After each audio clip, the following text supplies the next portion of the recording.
Right, so we're back again, mate. A bit of a quick return for our last one, just to kind of clear up a few things about the last video, if anyone did manage to see it before it got took down. So Dan's just going to explain a little bit. Yeah, so yeah,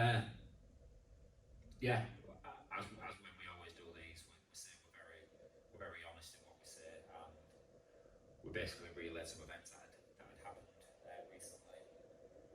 Unfortunately, it's come back with a serious allegation, which we deny, but until we see clarification and guidance, and some of the allegations involve minors, so we have to be very careful. Which is totally fine if that's if that's the card that's been played, so to speak. Then we'll obviously abide by guidelines and just check that we're happy with everything that is out there.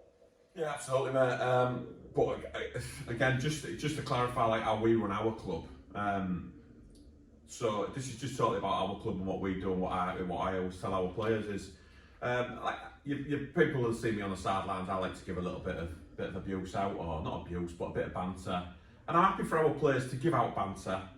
If they want to wind people up, that's totally fine. But to me, there's two things they can do when they give out banter, and there's two things they can't do.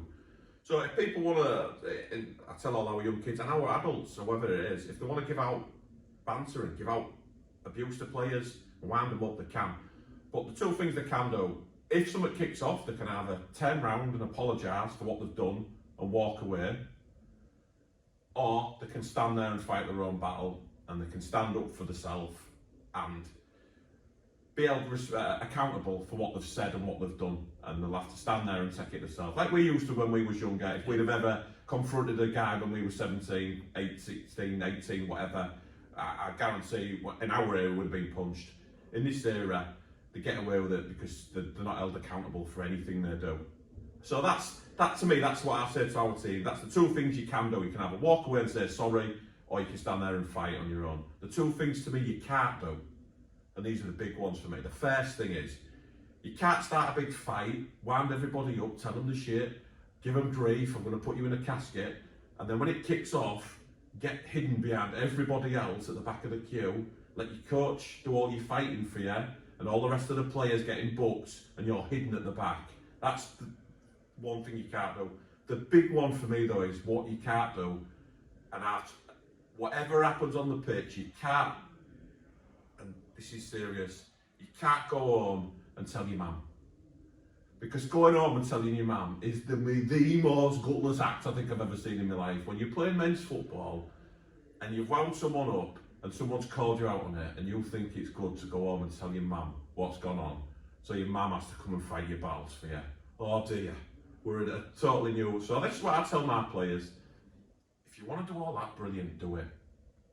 But this is what happens if it kicks off, and this is what you've got to deal with. Yeah. But and that's what our club will stick by, and that's what.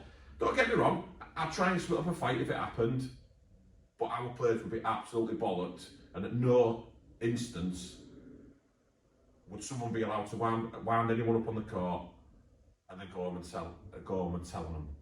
Yeah. I just think you're right, and that to me defines whether you're a man or you're a child. Yeah. And if you're a child, you should be playing the man's game.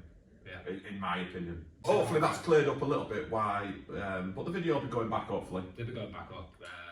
So hopefully that's cleared up a little bit what's just been going on lately. Okay, so if you're missing it, apologies. If you didn't see it, it'll be out soon.